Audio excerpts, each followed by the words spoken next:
What's going on? Customer brought this Poulan Pro 4620 AV, and he says he got it at an auction and it starts and runs okay, it idles and all that, but when he tries to run it, it's clicking, chattering, going on like something's wrong in the clutch, is what I'm thinking. So we're gonna check this thing out and see what we find wrong with it. Let's get started. First thing I see is this chain. I am pretty sure that is the wrong chain on that saw. That's a 3/8 chain, and that's only a 46cc saw. I'm pretty sure that saw didn't come with a 3/8 chain on it. So let's get this thing apart.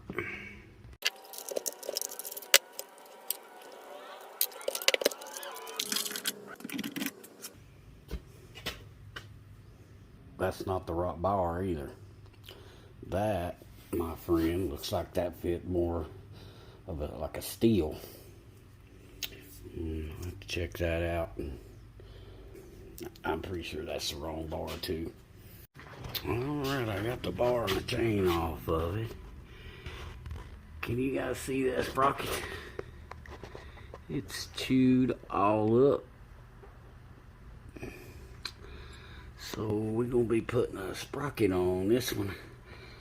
And I'd say the cause of that is you've got a 3/8 bar, a 3/8 chain on a .325 sprocket. So one of two things has happened here. He bought this at an auction. So either the customer that had it before him bought this bar and just put it on this saw and tried to get it working, or he just throwed a bar on there to auction this saw off to get rid of it. But the bearing's going in that too. See that shaking? So we're gonna get this sprocket, or this clutch and sprocket off, and I can show y'all how to do that the right way. There's two things you're going to need: a piston stop and a clutch removal tool. And I will leave links to all the parts, tools, everything that's used in the description. So if you need them, they'll be in the description for you. Let's get this thing apart, get the top off of it, pull the spark plug out, and get to taking this clutch off.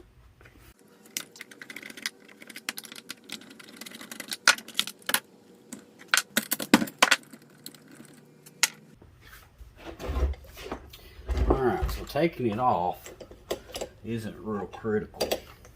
Just get the piston down to the bottom. About right in there. There's the bottom. Go ahead and screw your piston stop in. And guys, if you don't have a piston stop, you can use a piece of rope, a piece of starter rope. Just take the piston down, feed your rope in that spark plug hole several feet, leave a little bit hanging out, and then when you turn this clockwise to take it off, it'll hit the rope. The piston will hit the rope. It'll basically do the same thing as that piston stop. Just to me, the piston stop's easier. It's like 10 bucks. Alright. Same socket. These two pins go in these little circles here and here. So just like that. And off is clockwise. So it'll be like you're tightening a bolt, but you're actually going clockwise. See how much easier that tool made it? Need to get you one of those. You there, guys?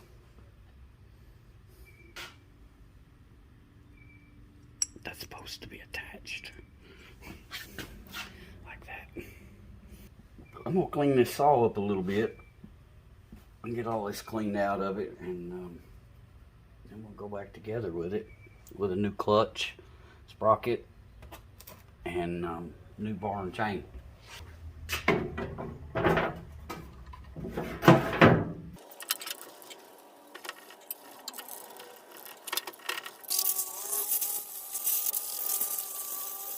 Alright, we got it all cleaned up and ready to put back together. This washer right here goes on first.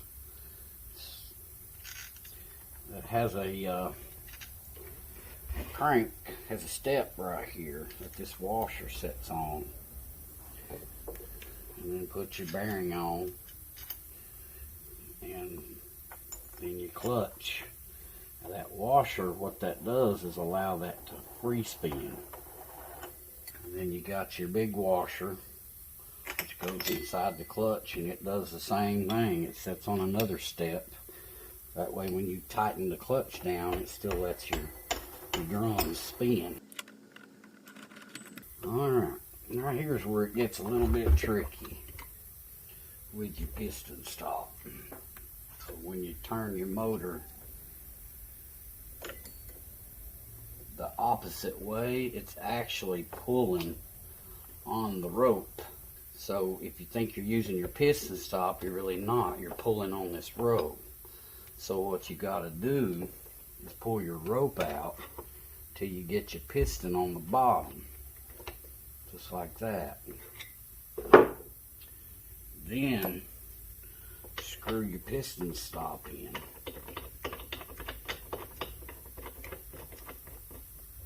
And then before you release the rope, turn that until it hits the piston. Right there, it hit the piston.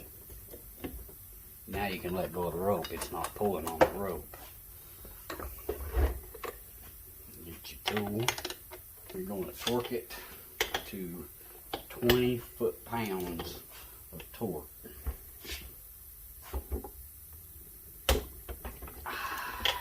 Guys, before I put the new bar on it, this is the old bar and this is the new bar. You see the difference in that? The way that's made. It's a totally different bar. Let me show you the chain.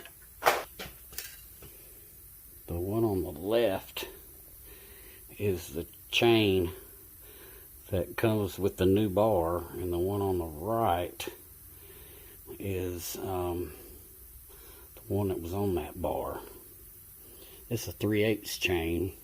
This is a .325 chain.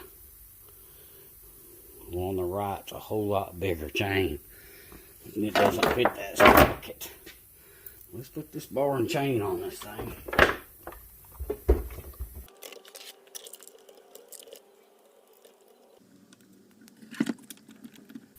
Alright, before we put this cover on, I'm going to show you a little tip. This adjuster right here has to go in this hole right here. If it don't, and this is on the bar, and you tighten the nuts up that hold this down, you can see right there where somebody's already done it. They've tightened the bar nuts up, and it's pushed this adjuster through the plastic. So when you put this on, make sure that lines up and goes in that hole, just like that. You want to snug these up, not tight, but snug them up. And you're going to adjust this chain. And the way you do that is turn this screw, and then once you get it up in there and the chain pulls up into the bar, turn this chain just a little bit, and then see how loose that is? You want it just to where you're in the center of the bar. You cannot pull those drive links out of the bar. That's real easy. So I'm going to tighten it on up. That's pretty good right there. Make sure it still turns.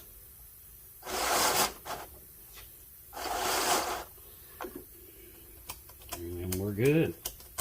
And we're going to do one more thing to this bar. We're going to grease that sprocket tip. Most don't know that there's a little hole right here in the tip of that bar, usually on both sides. And you want to put a couple pumps of grease in that. And there again, if you need one of these, I will leave one in the description. Pump it up enough in there to where the grease starts to come out where the chain goes through the bar on both sides. Usually 1 or 2 pumps with this grease gun is plenty. There we go. It's coming out on both sides. There's that side. See the grease? And then you've seen it on the other side where I done it. There's grease.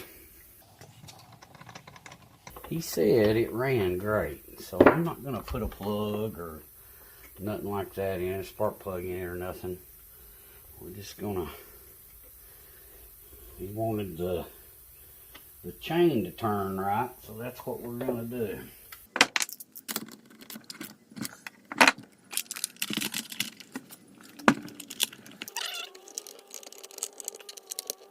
Alright, we're ready to fire this thing up. I'm going to run an RPM check on it with my tachometer and see what it's running at.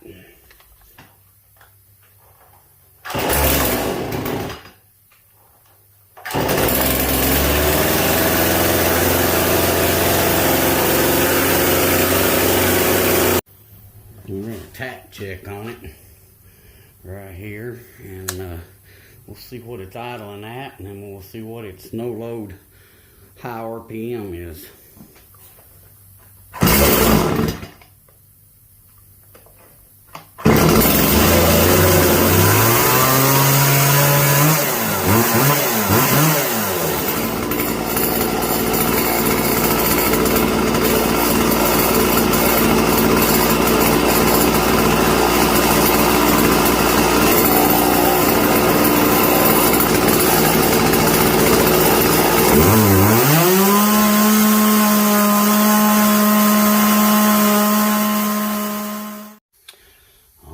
Guys, that's it for this video. I hope this video helped you, and like I said, I'll leave a link in the description for all the tools and parts I used. Piston stop, clutch removal tool, grease gun that I used, clutch drum, sprocket, and there she is, all done. And that's it for this video. We'll see you on the next video.